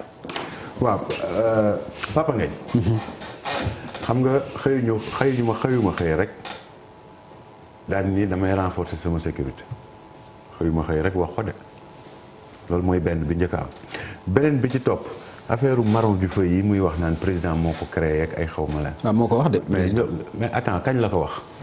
franchement kii mam lu am la. non franchement lu am la franchement mu ngi nii. waaw non lii nii. lu am la. mais waxoo sénégalais kañ la. li xaw ma kañ la mais moom mu ngi nii. léegi man ma wax la kañ la. waaw bu la neexee ba lii mais ministre privé la 2009 la. man gisuma leen ñun ak yéen bi ñuy préparé 23 juin. marron du feu boo ko laajee Barthélemy xam na leen. boo ko laajee Barthélemy lii 23 juin la bi ñëpp dee bañ. voilà. bi ñëpp dee bañ et li tax ñu doon bañ mooy que démocratie sénégalaise xaaral rek. waaw démocratie sénégalaise mu menacé woon ñun ak yéen ñu ànd ci di ko xeex. et li ñu doon xeex mooy majorité fal président de la république da doon jógee 50% wàcc 25%. loolu lañ doon xeex li ñu doon xeex mooy dañ doon bàyyi élire président élire ticket pour régler ay problème mu. ngeen indi marron du feu. waaw déglu. bu ñu leen ko fayee mbaa du leen métti. non dama ni da nga ni 2009 la nga ma wax. nga ni ma d'accord naa ci ak. bu ñu leen ko fayee loolu ngeen defoon nii defoon ko Abdoulaye Wade. président taxaw ak marron du feu. est-ce que ñii bu ñu leen ko fayee laa la wax di ngeen ko mën a nangu. est-ce que ñun dañoo def li Abdoulaye Wade defoon. non kii dina jàpp na ni def ngeen pire. non dafa ndànk Moussa. non voilà donc baal ma égaleel s'il vous plaît waaw égaleel non yaa ko wax non Moussa baal ma égaleel non baal ma rek non je vous en prie Moussa égaleel Mambay s'il te plaît. mani waaw ñun defuñu li Ablaye Wade defoon li Ablaye Wade defoon keneen ku ko fi defaat sénégalais yi ñooy génn. bëgg a changer règle jeu yi ñu jëlee majorité 51% indi ko 25%. loolu kenn du ko nangu man de nanguwuma ko woon démb nanguwuma ko tey te duma ko nangu suba. donc mënoo jël enregistrement ay organisation structuration yoo xam ne biñ koy def di bañ ñun ak yow ñoo ci nekkoon ñun ak ñeneen ñoo ci nekkoon tey jii nii ñi koy kaas ñëpp ay Idrissa ak ay ñeneen moom ñooñu ñëpp ci nekkoon. parti bu ci nekk organisé wu pour ñu mobiliser wu def même. ñëpp ci nekkoon mais APR ngeen ko tuddee woon. déedéet non mais parce que ñun ay militants Macky Sall lañ. waaw APR lañ ko tuddee woon. marron mooy suñu couleur. non defal ndànk Alioune Tine mii di def ay alerte naan ci la bokkoon. ci la bokkoon. ñëpp dajaloo di bañ. loolu mooy dëgg. mais doo nekk ba tey nga dem jëli vidéo boobu indi ko après bëgg contextualiser nit ñi la ñuy def defuñu ko dinañ renforcer suñu sécurité boobu. teg ko ci jalgati teg ko ci jalgati aussi xaaral rek renforcer sécurité bopp mais loolu bu ko ku nekk defee mais ñu dem ci ndumbelaan Papa Ngagne bu ku nekk defee noonu nga def yow Mame Mbaye sa sécurité bopp kii def ko kële def ko noonu la ñëpp def xam nga lu tax même Youssou Ndour mii nii am na ku mu recruter pour muy topp ci ginnaaw yow seen buntu bi fii nii am na ku ngeen recruter pour muy leen di garder. non Mame Mbaye li ngay exemple yi ngay joxe ak li ma lay wax li ma lay wax lu am la mais attends li ma lay wax ma déglu ma Papa Ngagne man c'est pas la première fois mais li may wax nii du ay nax semaine passée fenn fu ma naroon a dem ñu taal fa nit li may wax nii créé wu ma ko xëy naa ànd ak ay nit ñu dugg dox ci jàmm jël suñuy oto dem seeti dugg Grand Yoff ñu kot ñu ak ay jaasi ak pistolet. nga xëy ut say gros bras. léegi nga xëy la dem ut say gros bras ñaari possibilité am. waaw mooy ma bàyyi li may def dem toog sama kër. déedéet. loolu laa war a def boobu loolu am na beneen possibilité bu gën a légal mooy nga bind ministre de l'intérieur wax ko. mais attends campagne électorale lañ nekk. non ministre de l'intérieur dafa mën a nekk dafa mën a protéger ñuy campagne ñëpp. non ok. dafa mën a protéger ñuy campagne ñëpp. d'accord dafa mën a nekk protéger caravane yi am yëpp. d'accord ñun ñoo war a am mat. mais nekkaguñ ci campagne bi. waaw non xaaral rek ma wax la. ok ñun ñoo war a am mat. ñun ñëpp matu xam ni sénégalais yi ñooy tànn ñun amuñu benn intérêt fitna di am parce que dañoo am lu ñu bëgg a wax ak sénégalais yi dañoo dénk réew mi. juróom-ñaari at président Macky Sall amoon programme. bëgg cee wax fan la jóge ak fan la ko indi ak lan la nar. ñoom ñeneen seen riposte bi tontuwuloo ci dama bëgg a tontu ci ma avancé waat. non mais seen riposte bi. waaw mais mais nee naa la ça fait 6 à 7 mois. ñoom ñëpp seen discours koo ci dégg danaan la rapport de force ñii xamuñu démocratie xamuñu négociation te ñun woote nañ négociation am ñu ñëw am ñu ñëwul loo xalaat def nañ ko pour waxtaan am léegi ñoom dem nañ ba nee nañ rapport de force rapport de force li tax ñu koy wax ñi ci ëpp ci ñoom dañoo xam ni pare wuñ dem élection ñi ci ëpp ci ñoom dañoo bëgguñu dem élection ñi ci ëpp ci ñoom xam nañ ni pare nañ perte nañ ñenn ci ñoom jël décision ferme ni que Khalifa bu bokkul ci élection yi élection du am ñeneen ñi ni Karim bu bokkul ci élection yi élection du am ñun dañoo bëgg élection am. d'accord merci beaucoup am nañ lu ñu wax ak sénégalais yi. merci Mame Mbaye léegi tontu na ci li nga xam ni wax nga ko mais man li ma bëgg ñu taxaw ci moom mooy seen C25 boobu déclaration bi ngeen def ndax jàpp ngeen itam lu ànd ak. lu yenu maanaam. non du ma jël sa mot ndax loolu lu ngeen war a wax la. non xam nga tey man jàpp naa ne Sénégal yi ñu sant yëpp. ci àdduna bi tey am nañ jaaxle ak tiitaange. bu ma sëkk donc franchement man tey am naa lu ma tiital ah. mais ministre de la République maa ñëw rek. ministre de la République. membre d'un gouvernement. qui affirme publiquement. que moom day ut protection par ay gros bras. loolu man mënuma ko comprendre. c'est-à-dire moom mu légitimé ay milices privées. mais utiliser mooy may utiliser. non c'est des milices. man waxuma milice privée milice la non parce que problème mooy ma baal ndax rek problème mooy mais amul droit moom. ne dama yokk sama kaaraange ci ay gros bras. amul droit boobu amul droit moom bu def justice boppam la justice n'est pas privée. fii amul vendetta boo amee lu la naxari dañ la koy fajal état moo koy faj. c'est-à-dire ministre de la République. mu nangu ne moom am na ay gros bras man ça me pose problème franchement parler en démocratie. et loolu war na tiital ku nekk. mais nag comme que milice yi dañ leen di jënd dañ leen di fay comme que ñoom la ñuy def ñëpp mën nañu ko def moo tax ma ne la bu ñëpp utee milice dëkk bi dina yàqu. ñiy àtte nag di wax ut jàmm nañ wax ki nga xamante ne moo war a prévoir conflit. conflit xam nga conflit prévenir. te loolu wóolu état la. mais ki war a prévenir conflit moom moo ne am naa ay marron du feu. pour riposte la wax. non ma ñëw rek bàyyi ma eggali. non mais 2009 mënuma la bàyyi eggali parce que li ngay wax nii. 2009 boobu. franchement Macky Sall le président moo ko wax. mais moo ko wax tey. mu ngi nii léegi kañ la ko wax mu ngi taal sama boutique. non kañ la ko wax la lay laaj. kañ la ko wax ci kañ la ko wax la lay man. waaw la vidéo que j'ai vue. le président a dit que nous avons créé à Pikine. à Pikine non baa ma expliqué rek à Pikine. suñu ay jeunes yu nekk Pikine. waaw ñoo créé waaw mais lii. mooy terre bi keroog. non lii la. non non les marrons du feu. non xam nga lii la bàyyi ma eggali non bàyyi ma dama la naw bëgguma ngay wax loo xam ne ku dugg YouTube léegi. non gis ni que 2009 la. mais parce que même bu dee 2009 la. waaw du yoon ensuite 2009 ak tey bokkul ñun dañuy faloon Macky Sall pour la fi nekkoon ci lu bon ak lu ñaaw mu jëlee ko fi. mooy dëgg. loolu lañ bëggoon mais loolu mooy dëgg. maam loolu lañ bëggoon. Mame Mbaye loolu mooy dëgg. bu ñu nekk continuer nekk ci dañu bëggoon li ñu la xeex démb mooy li ñu doon xeex. mu jógee fii mu jóge fi 2019 loolu lañ bëggoon maam mais du ñu indiwaat ko. mais jóge na fi. loolu lañ bëggoon dinaa la wax lu tax mën na jóge. ok bàyyi ko moo tax ma ne la. waaw il faut que ñu delloo ci xel yi. ok xam ne état moo yor sécurité. des personnes et des biens. donc état boobu ci ay forces lay appuyé wu. D'accord. amul droit. jël ay forces extérieures. Merci beaucoup. di leen organiser. Ok. pour ñu indi violence. d'accord merci d'accord léegi Mame Mbaye wax na ko nii rupture bi lañ doon xaar. c'est-à-dire du yoon. aussi ñu jógee 2009 nga expliqué ko ci kaddu yoo xam ne président Sall moo ko wax ñëpp di ko dégg. mu ne ñoo ko créé les marrons du feu. expliqué ba mu coïncider ak APR mu wax ko mais loolu lu ñu fi waroon jëlee la kon bu ñu toogaatee ba 2019 yow nga taxaw di ci ñëwaat di ci sukkandiku tey ji waroon nañ nekk ci ay conditions yoo xam ni yow doo fi nekk di soxla loolu. mais conditions yooyu moo am. non bu amoon doo wut sa sécurité bopp. si conditions yooyu moo am. non bu amoon doo wut sa sécurité bopp yooyu tam. nga déglu ma. waaw boo ma dégloo di nga xam li may wax. conditions yooyu ngay wax moo fi am. ñun 2009 opposition lañ nekkoon. bu ñu daan créer meeting nguur gi day ñëw tas ko nee naa la suñu premier meeting pour dugg Pikine jour boobu yàllaa ci def sutura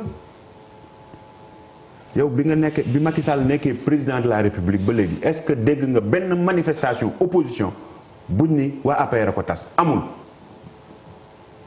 ñaar laa ci mës a dégg bi amoon parti socialiste ñoom boobu parti socialiste sax du woon opposition mais boobu waa parti bi ñoo doon xeex ñun ñuy déggoo ci kenn mais amu ci ñoom kenn ku ci organiser manifestation nga gis ñu ñëw yàq ko manifestation yi ñuy yàq mooy suñu yos mais Ousmane Sonko bi ngay tudd bërki démb la jógee place de l'Obélisque ñaata yoon ngeen dajale faamu xalifa yi dajaloo ñu bàyyi leen ñu def li ñuy def mais ñun bu ñu bëggee def dara non du ngeen dugg fii non du ngeen egg fii kenn du fi daje et puis ils le font sciemment campagne législative yi fii campagne législative yi mais sama xarit la c'est mon ami ah Barthélémy moo taxaw ni Dakar kenn du fi campagne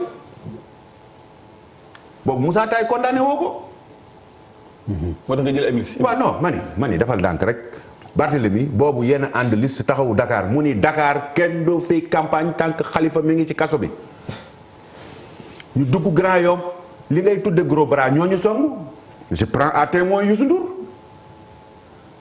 ndax ñu songoon ndax duñu ay gros bras yor jaasi yor pistolet. moo tax ñu xëy dem Médina ñu songaat ñu dem Biscuiterie ñu bëgg ñu songu.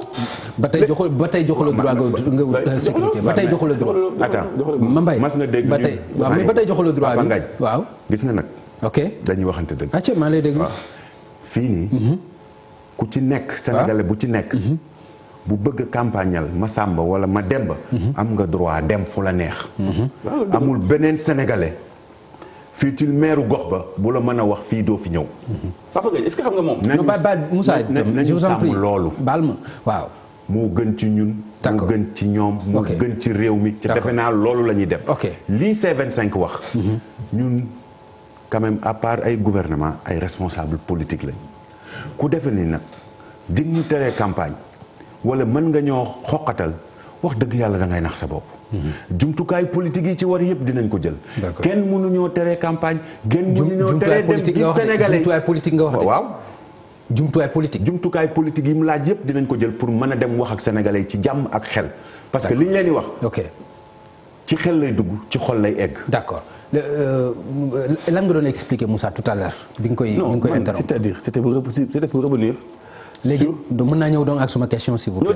voilà donc li mu bëgg a xam mooy est-ce que dina yomb ci yéen gis ngeen président Sall vraiment ci inauguration yi nga xam ne mi ngi koy def gis nga li nga xam ni def na ko ci TER bi bu yàggul gis ngeen li nga xam ni def na ko ci Farafeñe bu yàggul gis ngeen li nga xam ni def na ko ci autoroute bi mais loolu yëpp nga xam ni yéen a ngi ciy teg seen bët est-ce que dina yomb. pour ngeen ko non taxaw nga de non mais non naayam foofu rek. du yegg de. non d'abord léegi dama bëgg a xam est-ce que dina yomb. ci yéen ak li nga xam ni mi ngi koy teg ci loxo ak bëtu askan wi. xam nga da nga lim. ñett taxaw Farafeñe moom dañ ko fi invité. man dama koy pont bi dama koy rafetlu ah le pont sur la Gambie dama koy rafetlu pont wu Gambie la. ok dañ ko fa invité. Gambie moom pont bi. bu léegi dañuy fa mais lu baax la ah mais dañ ko fa invité kooku moom vraiment amul ci benn benn góor Ila Touba c'est bon autoroute la ñu ngi dem Touba di ñëw. terre c'est un drame économique. terre drame économique la. plus de 1000 milliards mobilisés entre Diamniadio et Dakar. avec plus de 15 arrêts. luxe la c'est une image de luxe la soxla wuñu loolu man ma sañoon tey raay bi jógee Kaolack aw ngin ngi neew aw Thiès ñëw Dakar ko. dem ba Bamako man loolu moom y a des images structurales dafa yoo xamante ne prestige la. ak soxla wuñu ko. li ñu amal njëriñ ci loolu. terre amul yu benn njëriñ. donc sama problème mooy inauguration yi ngay dégg yëpp saupoudrage la rek yu ne ci kaw. maa ngi bu may ñëw sànq fii sa télé bi laa déggee ci biti ne SAEMS déposé nañ préavis de grève enseignants yi CUSEMS déposé nañ préavis de grève université Saint-Louis étudiants yi li amoon daaw ba étudiant dee fa amaan na fa ren fay ñu seen bourse ba léegi étudiants Ziguinchor yi dem nañ yelwaan pour mun am lu ñu lekk man dama soxla lépp dëgg la nga dem Bambey campus bi amul ndox 2 jours 3 jours amul ndox nga dem ci santé bi ànd gësëm dañu grève ba ñoom seen bopp ñoo yërëm askan bi bàyyi grève bi pour man loolu mooy les priorités mooy les problèmes sociaux qu'on devait régler mais pas ay terre diggante Diamniadio Dakar Tali Ila Touba Ila Mbour Ila Kaolack d'accord bien que am na njëriñ parce que infrastructure la mais coût yi ci nekk bu ñu ko waxoon nit ñi ngi ne bëgguñ ko d'accord parce que dinañ fay ay bor di fay ay bor ba jógee fi suñu ay doom di fay suñu ay sët di fay d'accord Mame Mbaye wax na ci lu bëri loo xam ni wax dëgg yàlla naam am na lu ma énuméré ci ay réalisations mais li mu wax itam ci ay priorité moo ëpp importance ay terre ak leneen li mu wax ci njàng mi wax ko ci paj mi te lu nekk am ay jafe-jafe loolu moo nekkoon priorité pour askan wi pourquoi def leen ko priorité pour yéen. waaw jërëjëf dama bëgg laaj rek Moussa boobu mais Moussa da ngay mairie Dakar ngay doon liggéeyee. ki mooy laaj. non pour peut-être ça va me permettre non damay laaj ndax mairie Dakar nga doon liggéey bon mais ma jàpp ni que xaritu ancien maire Dakar ga c'est que ni terre bi amul njëriñ vraiment ñàkk ambition la ni terre bi 1000 milliards lay jar méngoowul ak li am terre bi li muy jar président wax na prix bi 600 nangam sangam. li kenn d'accord ci. waaw xaaral rek kenn d'accord ci prix bi. waaw am na polémique. waaw mais defe naa sànq tamit.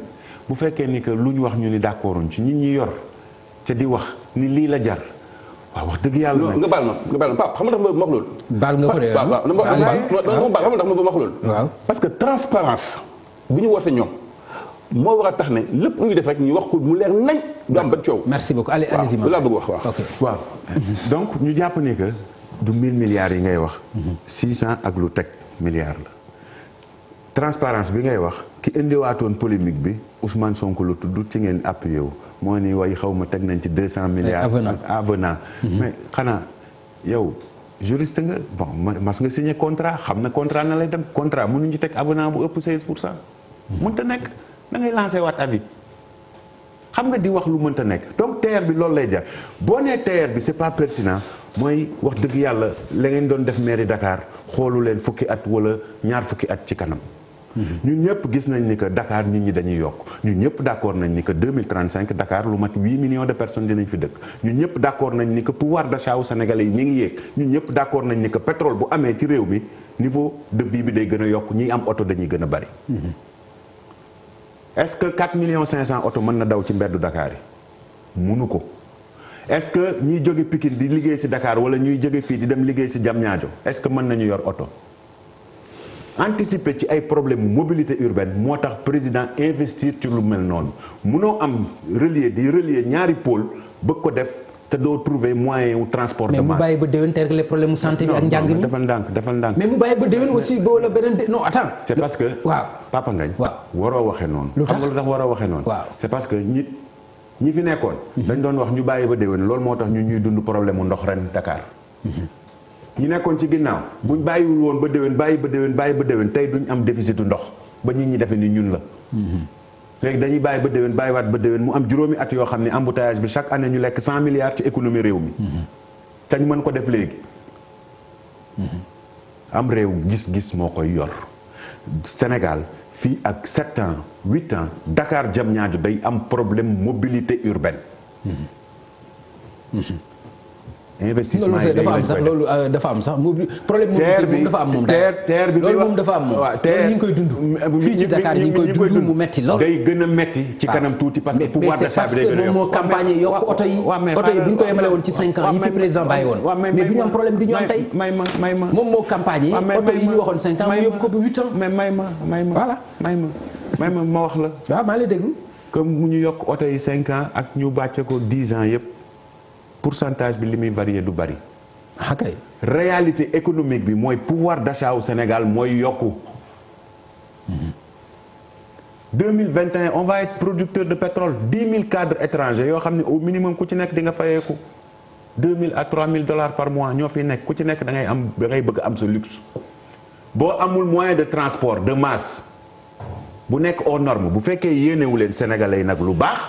yéenewu leen lu baax mais Macky Sall yéene na leen lu baax. mais inauguré nañ ko na daw nit ñi dugg ci. mais lu ñu inauguré rek après fermé waat. non Papa Ngagne. waaw mais attends amoo droit. waaw di dugg. waaw ci jeu de mots. non dugguma ci man maa lay laajte itam. non bu ñu inauguré ba pare. mais nañ ko utiliser. moo tax ma ni la amoo droit. waaw dugg ci jeu de mots ñoom Moussa Taye. inauguré wuñu TER bi dañu réceptionner matériel bi dafa am différence entre inaugurer ak réceptionner. ok d'accord loolu TER bi 115 000 personnes. waaw xaaral rek dafa wax ci ay projet wax ci ay Ila Touba wax ci ay leneen danga may bàyyi ma wax. ñoom amuñu gis-gis parce que amuñu luñ proposé Sénégalais yi man du ma ni santé bi ñëpp a ngi faju de du ma ko wax waaye 2012 ak léegi lu toll 3 millions de Sénégalais yoo xam ne docteur mosuñoo ñemee dem kër docteur tey ñu ngi fay dem. 2012 ak tey lu tolloog nan lañ koy waxte 1230 villages. am nañ ci électricité indépendance ba 2012 1648 villages moo amoon. d'accord waa léegi nga def ni 1230 villages yooyu nga xam ni ci 4 ans lañ leen defal courant ñooñu yokkuwuñu ñaata junniy sénégalais ñoo du amul woon ndox bu ñu naan léegi dañu am ndox bu ñu naan. d'accord néew ma ñëpp a ngi naan de. d'accord. merci beaucoup Moussa. ay la yéwén nag li mu wax aussi mën nañ ci teg loxo. te itam bu fe li ñuy jànkonteel ci wàllu jafe-jafe dem ak dikk bu dee TER bi da koy régler dañ ci war a tàccu loolu ñëpp ko war a rafetlu bu fekkente ne noonu la demee. xam nga chiffre bi fii la ko bindee. fan la ko bindee fii la ko bindee fi mu toog table fii la toog di bind. chiffre village yi fii la ko bindee amul benn firnde lii. non amul fu mu ko teg fu ñu leer. non c'est vrai su ma neexee man li ma xamul. Moussa ba ma wax. Moussa ba ma expliqué. Moussa amul c'est-à-dire fii la toog di bind. ay chiffres ay chiffres. léegi da nga may may. xam nga sànq da man la may naa la. fii daal man gis naa la nga bind ay chiffres. chiffre bu ma wax. mais dama ne. li mu wax mooy. ci la banque mondiale di on parlait des priorités. mais moom bul fàtte aussi ministre la yooyu tam. même bu fekkee dafa ji bind léegi nii. xanaa war na mën a am au moins argument. mais man li ma jàpp mooy. non li ma wax baal ma rek Moussa waaw Moussa. mun na am ay amélioration. mais duma ko mun na am. ok man je suis pas un nihiliste. mun na am ay amélioration. mais man aussi dama gis ay problème ma teg ci sama baaraam. xam nga CMU dañu wax na lu baax la. sànq bu may ñëw maa ngi lire na CMU 23 mois fayuñu. n'est-ce pas. idée baax na. idée bi xam nga na baax mais à la pratique y a des am na ay difficultés. n'est-ce pas moo tax man dama jàpp ne suñu réew yi suñ ko bëggee régler bu ñu ñëw ak un plan boo xamante ne dañ koy jëggaani dem jënd ko ñëw teg ne plan Sénégal émergent 2035 et cetera vision et cetera du loolu dañuy dem ci nit ñi xool seen ay jafe-jafe. et puis xam nañu Sénégal lu mu tuddee ñoom ñoo la wax defuñu loolu cartographie xam nga ñoom dañu indi yoonu yokkute. ok. ñu indi yoonu yokkute la indi. dawal ba ci biir bloqué fa. dem uti PSE. jëndi ko. ma kenn xam na benn cabinet bu ne France moo ko defar. ñu indi ko pare dem ba ci biir ñu ne léegi dañuy indi PUDC. dem ba ci biir indi PUMA. donc. man dama am problème cohérence. maanaam dañuy taf yëngal ko voilà d'accord merci d'accord malheureusement temps bi jeex na mu bàyyi la nga aborder ci dara. Mame Mbaye bu fekkee dafa defe ni que programme yi ay taf yëngal la vraiment da ngaa duggul ci réew mi PUMA PUDC Promoville yooyu yëpp seen zone d'intervention bokkewul laalewul. PUDC président tournée bi mu def ci campagne bi la détecter ay priorités. yoo xam ne il faut que ñu saafara ko jooni jooni. ñu amul woon yoon. mooy programme d'urgence. voilà tey jii nii programme d'urgence boobu ñëpp a ngi koy toppandoo amul dëkk bu nekk Afrique de l'Ouest bi ma ci mujjee dégg mooy bu Madagascar. président Madagascar ñëw ni ko wan ma ni ngay liggéeyee. PUDC. bu fekkee ni que loolu ngeen bëgg campagne bu ngeen yéen waa àll bi ñooy bañ ngeen ñëw.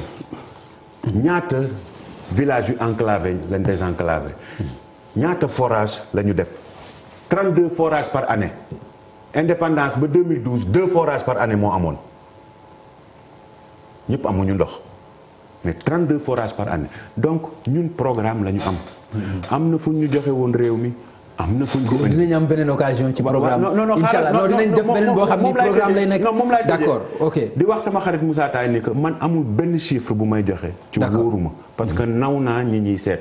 mën nañ dem seeti internet. merci beaucoup Moussa lan mooy nekk ce mot de la fin. en fait waaw remercier aussi ministre Mame Mbaye parce que aussi ci courage am. naa ne bon bien que bokkuñu gis-gis. ci yu bëri am na yoo xam ne leerul. parce que man bu ma sañoon mu gën a leer ci moom. ñu benn nekk milliards yi. gën a leer ci moom du ma nangu ñu koy collé moom chaque fois sobriquet boobu. parce que ndaw la te am na avenir politique. donc son gouvernement ñoo ko war a dimbale. leeral loolu. kenn du ci moom mais ci ay autorité am la. beneen bi mooy aussi may wax ne réew mi dafa war a continuer exister après le 24 février. ñëpp ay Sénégalais lañu réew mi lañu am amuñu beneen réew. fii lañ am fii lañ xam. donc nañ fexe ba jàmm am fi. mais jàmm fu mu am fi aussi il faut que ki yor kaaraange gi. doxal jàmm. mais moom mi yor kaaraange bi bu fekkee dafa commencé moom indi ay milices yoo xamante ne mën na indi jafe-jafe ci dëkk bi jàmm du fi gaaw am. jërëjëf beneen bi mooy nga may ma remercier Sénégalais yi. ci turu Khalifa Sall. jafe-jafe bi muy dund boobu ba léegi depuis 2 ans nekk ci kaso bi di ko dund ak philosophie ak foi. di leen xamal ne ci fan yii di ñëw dina wax ak Sénégalais yi dina wax ak militants yi. incha allah. kon day génn kaso xanaa. non dina wax ak ñoom. def déclaration wax ak Sénégalais yi wax ak aussi ñu ànd ak moom. déclaration comment Moussa s'il vous plaît déclaration na def bind. wala waaw mën na bind day bind mën na bind voilà merci beaucoup xam naa ni noonu lay demee incha allah. ma remercier Moussa aussi ci taxawaayam ci seen politique bi même génération bi la. mais di ko wax ni que xeex am na fenn fu muy yem. mais jàpp naa ni que ku war a mën a am taxawaay ci réew mi la. yàlla dogal na. dafa bëggoon transhumer moo de. non waxuma la nga transhumer non waxuma man gëmuma loolu. mais nit ki tamit ak loo ko bañ da ngay nangu taxawaayam. nangu pas-pasam nangu mën-mënam. ñun Sénégal loolu la ñu rawee neen dëkk yi. ok man damay nangu ni que am nga njëriñ am na ñu ànd ak Khalifa ñu am njëriñ ñu xam dara ñu mën a defal dara seen réew. fii ñu toll man de sama candidat dépassé na ay parteem ak ay leneen. tabax réew mi lañ bëgg doomu Sénégal yi mel ni yow fu ñu leen gis dañ leen di dem seeti. donc ça veut pas dire ni que dama la wax nga transhumé wallaahi mën nga bañ a transhumé boo doon transhumé sax man maa lay wax bul transhumé. mais defar réew mi moo ëpp solo liggéey pour réew mi moo ëpp solo bu ñu rombee lii nii ñun ñëpp nañ dajaloo ñu xalaat pour réew mi. jërëjëf kon mbokk yi mu nekkoon seen émission Faram Facce ak télévision Futur Média ñu amoon ci mbégte bu yaatu doon ci recevoir Moussa Taye yaakaar naa ni témoignage yi Mame Mbaye def ci yow moom laa gis ci yow. te vraiment itam yaakaar naa ne ñiy seetaan moom lañ gis ci yow ci xam-xam bu rafet ak xalaat boo xam ni tout le temps dañuy am plaisir di la recevoir yaakaar naa itam Mame Mbaye témoignage bi Moussa def ci yow xam nga ni moom laa def ci yow suñu ay rapport xam nga ko bu baax nga nekk koo xam ni itam ku yàgg di ma wuy si ci émission bi nga musuma ci am jafe-jafe waaw voilà mi ngi noonu donc loolu vraiment ñi ngi koy rafetlu bu baax a baax di leen gërëm di leen sant ci wuy si bi mbokk ñu leen di jox rendez-vous ci beneen àllarba bu ci yàlla àndee di gërëm la régie Doudou Sow ak Vieux Diouf ni ñu jàppale ci émission bi rendez-vous àllarba bali di ñëw bu ci yàlla àndee jërë ngeen jëf. man daal juróom-ñaari at la danaa ko yemale ci juróomi at ndax li ñu bëgg mooy démocratie sax fi